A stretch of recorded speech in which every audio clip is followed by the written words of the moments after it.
Hey there, true crime friends. So listen, I'm sitting here and I'm doing my research, right? I have my pencil, I have notes, and I'm listening to all these snapped episodes like, which one is going to be perfect for lunchtime true crime, right? And I'm like, I am very particular. It's a lot of cases I'm like, no. This is not good for me and the girls. We need to sit and have a kiki about a story that we can actually relate to.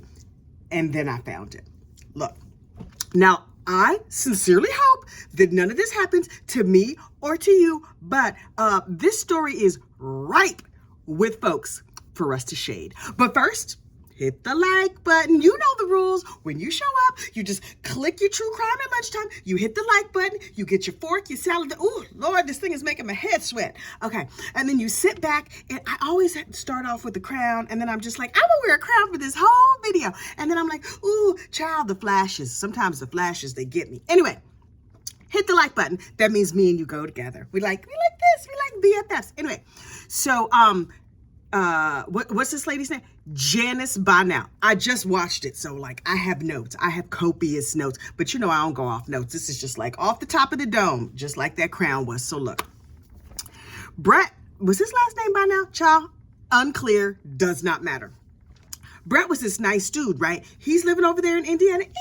Hey, Indiana with your corn and your serial killers. So, Brett is living in Indiana. He's like a nice, simple country boy living his life, and he liked to work with his hands. Fantastic. He gets out there, he cuts the grass. He's fully OCD about the grass and the everything he does has to be perfect, which you want that in a contractor, not so much in a partner. Like you want your partner to do it a good job. When he does that honey-do list, you want, look, honey did all these things around the house and they look good, but you don't want him to be like, no. This paint has to be perfect. It's going to take me 3 more hours. Boo-boo, I'm going to just need you to finish painting the kitchen so I can get in here and make dinner. So anyway, Brett is like, you know what I would like? I just want a family. If I could just settle down and have a nice family, that would be great. And who does he meet? He meets Janice, and Janice has a little daughter, and he's like, you know what? Instant family. A nice lady who likes me and does not mind my OCD, and a daughter. We are a happy family. So they're living, they have the happy family. Everything is terrific, right? And so they're like, okay, you know what we should do? We should start a business. Now, Brett's mama had died, or was it Janice's? Somebody's mama died, and they got a little bit of money. And they're like, we are going to take our inheritance, and we are going to start an embroidery business. Embroidery, do you say? Now, listen. Personally, I love embroidery. Love it. I kind of want an embroidery machine, but I fear that I would never use it. It'll just be one of the 1,000 craft projects that I never have time to do. They started an embroidery business. Now, personally, I don't know of any embroidery millionaires, but you don't need to be a millionaire to be happy. You can be happy at any economic level, only like not super poor, but like middle class. You could be very happy and not have $1 million, although I would prefer to be happy with $1 million, but that's just me. So they start this embroidery business. They're going around. They're like, they're doing the doggone thing. They're making a little bit of money and everything is going good. And they're like, okay, this ribbon and yarn and fabric and whatever is not cheap, but we are making it work great. So they're working by day, embroidering by night, living happily ever after. And then one day, tragedy strikes. And it's like, oh, there's a fire and the house burns down. So does the embroidery business. All your yarn and everything is gone. Your thread, the needles, everything gone. And they're like, okay, don't worry about it. We're going to get some insurance money because, yarn, insurance, whatever, thread, whatever you call it. So they're like, hey, Nationwide, when is our check showing up? And Nationwide is like, yeah. No problem. When the house burned down, you had Service Pro come in and clean everything up. So it was like it never happened, only then we could not investigate. So no money for you. And they were like, wait, what? Now we are homeless and we have no yarn and we have no embroidery business here in Indiana. What are we going to do? Turns out that both of their homes were trailers, but a trailer home is still a home, but it's not like they had like a big multi-million-dollar mansion. So they weren't going to get a crazy amount of money, but they were going to get some money, but they didn't have any. And they were like, shoot, we're broke. We're homeless. We have no yarn. What are we going to do? Personally, I will fall apart without yarn, but that's just me. But Janice's sister Betty is like, listen, I'm living down here in Texas. Everything is bigger in Texas and wonderful. You should come on down and live down here by us. Now that Mama's dead, the only family you have up there is Brett and his people, and you don't want to be near your husband's family. Girl, come on down here with us. Get your kid, get your husband, come on down. And so Janice was like, that sounds like a good idea. Brett, boo-boo, since we don't have nothing, can we go to Texas? And he was like, we can go to Texas, because he was a kitty cat and he would just lay down and do whatever she wanted to do. So they moved to Texas. And then he got a job at the Parks and Recreation Department. Isn't that perfect for him? He likes to cut grass and he's like, I am living my best life. I cut the grass, I line up the edges, and instead of people being annoyed by my OCD around the lawn, I'm getting paid extra for it. This is fantastic. And so everything's perfect, right? Everything is great. But you know what wasn't? Because this is snapped. So look, early one morning, Janice is out here driving along the side of the road, and the police pull her over and they're like, hey girl, what's going on? And she's like, my husband went to Walmart last night to buy minutes for his phone card and he never came home. So I'm driving around looking for her. And they were like, okay, let's go back to the house and we can sit down and have a chat about all that. And she was like, okay, I'm just so nervous. So they take her back to the house, they sit her down and they're like, girl, we got to tell you something. I mean, you know, that's not exactly what the cops said, but they said words to the effect of, girl, Brett is dead. And so she was like, what? Brett is dead? Oh my God. And so she's freaking all the way out. Who would want to kill Brett? Everyone loved Brett. He was wonderful. Meanwhile, her sister who lived down there in Texas, Betty, was like chain smoking cigarettes and nervous and pacing the floor. And they're like, okay, you see Heifer over here? What did she do? Because clearly she up to something. And so the cops were like, okay, Janice, why don't you go get yourself a glass of water? Betty, come here, girl. Come here. Want to chit chat with you for a minute. Okay, no, I made that noise and I woke up the DOGS's. Oh, they can't spell. I woke up the dogs. Anyway, so they were like, Betty girl, what happened? And she was like, no, I don't, it's shocking to me. And they were like, okay, so we're going to do a complete investigation and we'll get back to you. In the meantime, so sorry for your loss. So they go and they're looking at the body and they're like, oh, it looks like he was changing a tire and he got hit by a car. That's terrible. His car is on the side of the road. The tire is flat. But wait, he's all beat about the head and his pockets are turned inside out. That sounds more like robbery. But wait, there's lividity on his back. That means for the uninitiated, lividity is like when somebody unalives you and you're laying flat, then all the blood sinks to the bottom of your back. So your back looks all black and bruised, but they found him on his stomach and there was no blood on his stomach because had not fully pulled yet. And they were like, something about this crime scene is suspicious. Remember, chain smoking Betty, we should go talk to her. So they do a little more investigating. They're like, we don't know anybody who would want to do anything terrible to Brett. But he did get very sick when he was in Indiana and he might have been poisoned. And they were like, say what again? And so they were like, yeah. We all suspected that his wife had poisoned him. But then they moved to Texas, so we didn't investigate further. So they were like, great. We feel like chain smoking Betty is the weak link, so we're gonna have a little chitty chat with her. So they bring her in and they're like, hey, Betty girl, we know everything. And she was like, you do? Oh my gosh, you know everything? They were like, we already know everything, and you're gonna go to jail for a long time because we know you did it. She's like, wait, what? Me? They were like, it was either you or your brother, because why would Janice kill Brett, her husband? Everybody knows that the wife doesn't kill the husband. Okay, you getting all the GRI side eye in the world because that story don't add up. And so she was like, no. It might have been my brother. It definitely was not my sister who I like very much. But, you know, we've been fighting since mama died over the money. And so maybe my brother did it. And the cops were like, thank you so much. You sit right here. We're going to give you some nice striped pajamas to wear while you wait. And we're going to go talk to your brother. And the brother was like, wasn't me. You want to check out them girls, though, because they up to something. You know, it was some life insurance, and Janice was trying to get the life insurance on her husband. You should go check back with them. So they talked to Janice. Janice is a stone. She's like, I have no idea what you're talking about. I might need to speak to a lawyer. You staying here on my front porch. I'm going to call the popo. Oh, wait, you're the police. Never mind. I'm going to call a lawyer. So, no. So they were like, wait. Where's that weak link? Where do we stash her? Oh, yeah. She's still over at the jail in the striped pajamas. Let's go and pick her up and see what she has to say. So they're like, Betty, we talked to your brother. That's not what happened. Betty, tell us everything. Are you going to prison? And she was like, oh, God, do you have a cigarette? If you could give me a cigarette and a Diet Coke. Because, you know, these heifers always want a Diet Coke. Because, yes, they weigh 500 pounds, but they need that Diet soda. So she was like, if you could just get me a cigarette and a Diet Coke, I would tell you everything. And they were like, okay, would you also like a Big Mac? And she was like, yes, please. Do you also have donuts? And so they sit her down and they give her the things she's looking for. And she's like, okay, let me tell you what happened. When they lived back in Indiana, she tried to poison him because the embroidery business took up all the life insurance money that they got when mama died.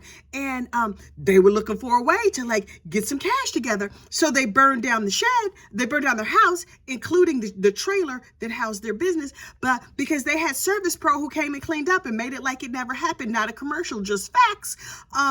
They were like, yeah, the insurance company was like, nah, girl, you cleaned up all the evidence. We can't help you out. And so they were like, oh, so they moved to Texas under the theory that you could poison him down here and nobody would notice the difference because it's Texas. And hey, Texas, I see y'all. So they were like, how does that, he was clearly not poisoned. How does that relate to his body being on the side of the road with the lividity on his back, but we found him on the stomach? And she was like, okay, I'm going to tell you everything. Can I get a Whopper also? Because if you could get me a Whopper, extra mayo, please. Because, you know, even though she has a Diet Coke, she wants all the extra fat in the world. So anyway, so she's eating her Whopper and she's just like, okay, I came home one night and Janice had beat him to death with a baseball bat. What? I'm sorry, man. You did. He did what? She did what? And she was like, yeah, I don't know. Can I get a light? Never mind. I'm gonna light my next cigarette off this one. So she's chain smoking, and she's like, so he was asleep, and she just took a baseball bat and started wailing on him, beat him within an inch of his life, and then was like, Betty girl, what else gonna do? And Betty was like, what you want from me? This is Texas. We get the death penalty for walking crazy across the street. Although we are out in the country, and we could probably just kill him, and nobody would notice the difference because they would go, well, country things happen. So we put him in the car all Weekend at Bernie style, put some sunglasses on his face so we didn't have to look at his wide dead eyes. And then we drove him to the side of the road. They said, wait, we took two cars. She drove his car. I drove the other car. I made her carry the dead body though, because you know, I do not do death. Ooh, even if it's a mouse on the floor, I make my boyfriend Herkimer go get it. So anyway, so I parked the car. We punctured the tire. We made it look like he was changing the tire. And then we just tossed him on the side of the road like a dead carp. And my sister Janice, turned the pockets inside out so it looked like it was robbed. And then we just went home, and then she started driving around so she could make an alibi. Can I go home now, please? These stripes do not look good on me. And they were like, thank you so much for the information. Is there anything else you want to say? And she was like, yes. Also, the fire, they burned down their own place. And if you look in the fire remains, you will notice that Brett's stuff burned and the embroidery business burned, but none of Janice's stuff burned because she had taken all her stuff out. Can I please have another cigarette? This pack is almost gone. And they were like, Betty, thank you, girl. You have done a good job. We got some extra Danish. Would you like we gonna get, what kind do you want? The cheese? Oh, the cherry? We got cherry. Sam, can you bring Janice another pack of cigarettes and a cherry Danish thing? Coffee, black, of course, because, you know, she doesn't want half and half, bad for her health. So anyway, she's eating her cherry Danish, licking all her fingers, wiping it on the striped pajamas because them ain't her clothes and she's not going to have to wash them. Although she may have ended up working in the prison laundry. That's a story for another day. So Betty is like, okay, I gave up my sister Janice. Yes, her child is now parentless because she done killed the very nice stepdaddy. And now mama's going to go to jail. But at least I don't have to go to jail. So this all works out good for me. So they're like, knock, knock, knock. Hey, Janice, girl, come here. Listen, we heard something. We heard that you tried to poison your husband in Indiana and you burned down the trailer. You had Service Pro in and they cleaned it up like it never happened. Not a commercial, just facts. And then you went to Texas and then you beat the man with a baseball bat. Is that true? And she was like, so can I get a plea deal? Can we, I think we should just, I might need an attorney, please and thank you. So they were like, okay, we're going to bolster our case by going and talking to your 13-year-old child. And she was like, my child, don't bring my child in this. This is terrible for my child. So they sit the child down and they were like, hey girl, I know you're 13. This is a troubling time. No, we're not here to talk about the changes in your body. Your Auntie Betty, when she ever get out of prison, she gonna talk to you about the changes in your body. But right now, no, we don't know anything about boys. Shh, listen, I'm gonna just need you to answer some questions. And she was like, okay. Can I do this on Snapchat? Because you know, teenagers. So And I said, what did you think of Brett, your stepdad? And she was like, he's the only dad I've ever known. He was a pussycat. He was nice. He was sweet. He was kind. I'm devastated that he's dead. Although I do understand my mama killed him with a baseball bat and then stuck him in a car and they drove him out to the side of the road, Weekend at Bernie style, and then threw him on the side of the road. But I don't know anything other than that. Do you still have any of those Danishes? Because I could use a little something. And they were like, okay, girl, thank you so much. So they go back to Janice and they're like, Janice, girl, we got the goods on you. So she takes a plea deal and she goes to prison because she deserved to go to prison. And everyone is like, that is terrible. Can you believe she did all this? And Betty was like, can I go home now? Because I need to calm my nerves. Do you have some Xanax? Do you have some Trazodone? Can you crush it up and kind of snort it? I just got questions. And they were like, okay, Janice, girl, listen, you gonna go to prison for 3 years because, you know, the Weekend at Bernie's in the driving and they're throwing the dude on the side of the road like he's a dead carpet. But as a concession, you're not going to go for 45 years like your no-account sister is. And I was just like, that seems fair. So Betty trots herself off to prison where she may or may not have worked in the prison laundry. And she probably ran across that striped pajama shirt they gave her on the first day. And she's like, is this my old shirt? Oh, look, cherry Danish. Smells like cigarette smoke. This is probably mine. Oh, I remember the memories. Oh, having a flashback to the time they interrogated me with the hot light in my face and I had that Whopper with the extra mayonnaise. So she goes to prison. She's sentenced to 3 years, but she only does 18 months because she didn't actually do the killation. She was convicted of like helping clean up the scene after the fact, something like that. There's a technical legal term for that. I'm not entirely certain what it is, but she got like a teensy prison sentence. I think up here they call that doing a bullet. When you go, you just in and out real quick, they call that doing a bullet. Personally, I don't want to do a bullet. I don't want to do a casing. I don't want to do nothing gun related because I'm not trying to go to prison. We have discussed this. I am not a prison kind of girl. I won't even stay in like a 2-star hotel. So prison, oh no. I would well imagine that the Yelp reviews at prison are terrible. Anyway, so Betty does a bullet, quick, in and out. She's out of prison now. Her sister, life. I don't think she was LWOP'd, but she was old when she went in. I mean, not old. She was like, 40 something.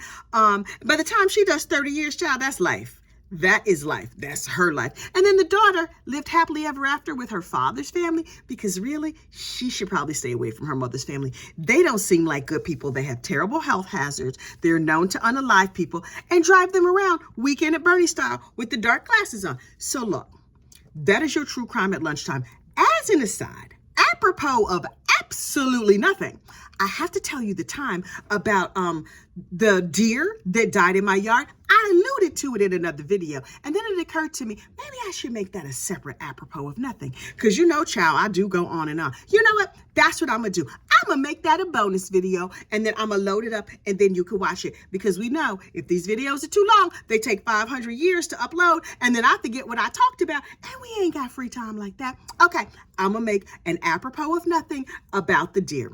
You have a wonderful day. If you did not already, please hit the like button. Please subscribe to this channel. We're this close to having 2,500 subscribers. I'm so excited. And again, tell me in the comments what we should do to celebrate 2,500.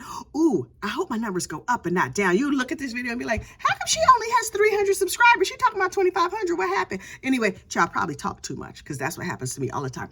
You enjoy the rest of your lunch. Wash your dishes because your mom doesn't work here. Wash your dishes. You have a great rest of your day and I will see you soon. Bye.